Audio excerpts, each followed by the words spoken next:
What is RTA? What is Right to Information Act? How to write a Right to Information Act petition? What are the benefits of this Right to Information Act petition? So these are all the questions you may have. We are going to discuss all these things in this video. First of all, what is this RTA, which is Right to Information Act? Whom it is enacted to, which means who are the beneficiaries of this act? It is for the Indian citizens. It provides a right to request for a public information from state and central governments. When I say state and central governments, it specifically means the state and central government offices.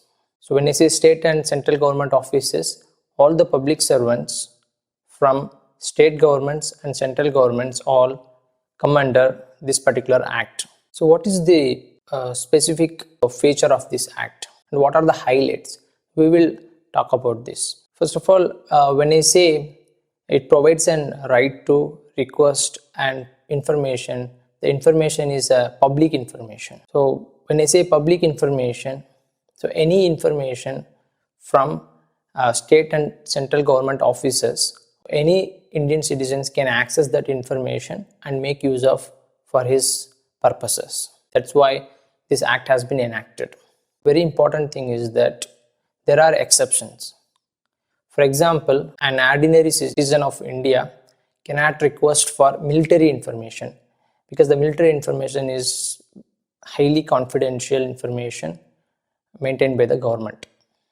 So we cannot request that. So what is the benefit to the Indian citizens when we request for any public information? How do we use this Information Act to get our government services done with no bribe? So that is the main objective of this video.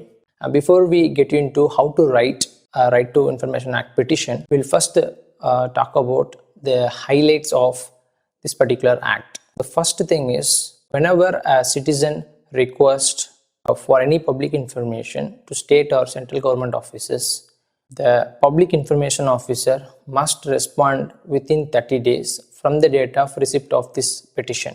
Second, if the officer fails to respond within 30 days, the fine can be up to 25,000 rupees until the officer obeys this particular act. So it sounds like very strong, right? Yes, so why don't we use this Right to Information Act petition? So this particular act was not very easy to enable in this particular country. So many social activists fought and protested very aggressively to bring this law possible. The Unused Ink channel providing a royal respect to those activists who fought and protested for this act. And one more thing, I would like to give you an example of how the government services were before RTA, after RTA days. So when I say before RTA, after RTA, which means before this act got enacted in state legislative assemblies and parliament. So before RTA, what we used to do is, if we submit any application or a petition with any government office, what would happen is that you just submit and then you just come back and you never know what is going on inside the office on your petition. So there is no track. We had no transparency. So after this act, we had a right to ask that specific officer that what is going on in my petition. So having said that, so let us get into how to write the RTA petition. First of all, what are the requirements for it? So you need 10 rupees. Second, you need a blank or plain paper, a white color one. Third, you just need a postal envelope. So these are the three requirements. So let us get into these three items. Number one is the 10 rupees. This 10 rupees can be paid by different modes. So we will talk about what are the convenient ways to pay this fee. The first one is paying by cash. So this particular one, the Unused Ink does not like, because if you are paying by cash, which means you are going in person and then you are going to meet the public servant in person and then getting things done. So which I don't like. The main reason for that is, whenever you submit any petition, not just RTA or any petition, you need an acknowledgement from the respective government office. Concerned officer has to give you a written acknowledgement. This is probably not going to happen based on my experience. Better, we need to go for a different option. So what is the next option? Next thing is court fee stamp. Just a 10 rupees court fee stamps are available near any taluk offices. The third one is getting an Indian postal money order. So don't get confused with the Indian postal order. Indian postal order is different than Indian postal money order. The Tamil Nadu government accepts fees by Indian postal money order. In these three options, the most convenient one is getting the court fee stamp and then affixing on top of the petition itself. So there are different options, different ways of paying 10 rupees, but I don't think they are going to be convenient for most of us. So I choose court fee stamp. Second, requirement of blank or plain paper. See, in this Right to Information Act petition, we need to write on a plain or blank paper. A white color one is the preferred one, and we should not use any letterheads. So because it is only the individual can request for public information. You cannot be requesting on behalf of an organization or any say private body. No, you have to be an individual Indian citizen to request for it. So the legal requirement is to write on a white color paper.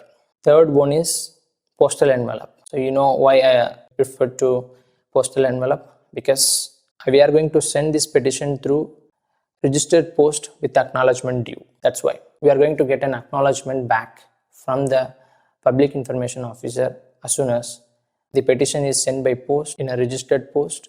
He has to sign and get you the acknowledgement card posted back to your home address. So this is very simple. So this makes sure that your petition has reached the concerned officer and then you received an acknowledgement.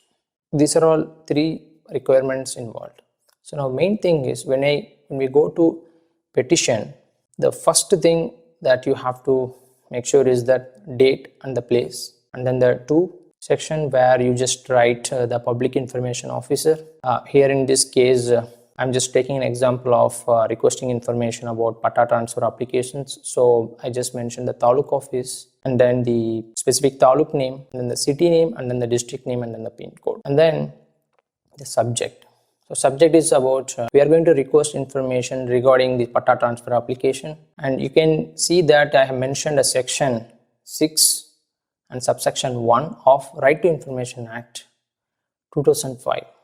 Don't get fear that we are writing sections, subsections and all, because we don't have to be a lawyer to know the basic fundamental laws.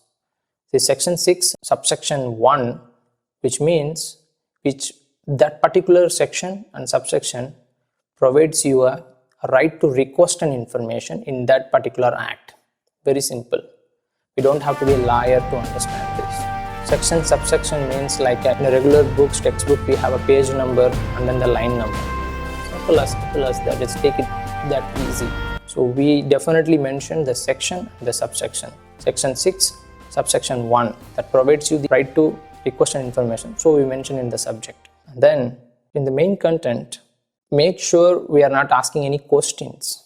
So we cannot cross-examine the public information officer. We cannot ask an opinion from the public information officer. We all have a right to ask an information only. So our statements must be statements because you are going to ask an information. So for example, in this case, the first one is I'm going to ask, please mention the activities performed on this Patta transfer application and then the number. So I'm going to ask an information about what activities have been performed, because as a citizen of India, I have a right to know what have you done on my petition, because you are a public servant. You are going to serve me. I'm asking what is going there. Second, what is the time limit set by the government of Tamil Nadu or the respective state you can mention for this petition to be completed. So I have a right to ask because I don't know. I need to know what is the time limit set because I have waited for whatever I know. But tell me what happened.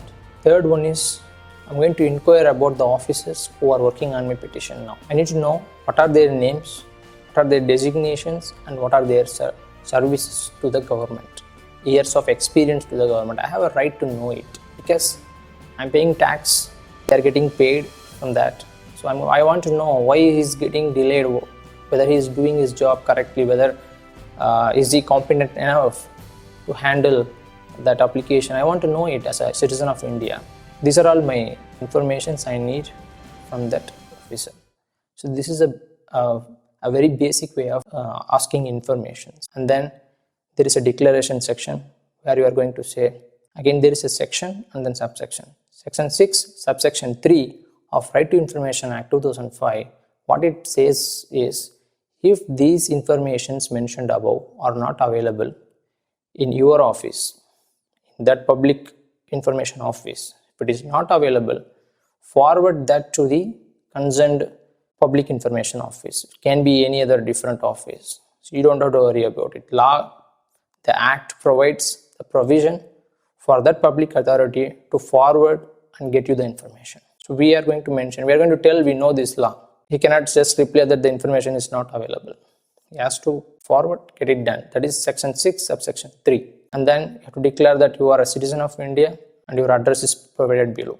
And then you have to mention that you already paid the 10 rupees and the mode, how you paid. And then your signature, your name, address and contact details, maybe your mobile number, you can mention it because the officer can contact you for any clarifications he may need. So that's it. It's very simple Right to Information Act, and it is very powerful tool, and we will see in our different videos how we will be using it for different government services. This particular video is about how this simple Right to Information Act petition can be prepared. Thank you.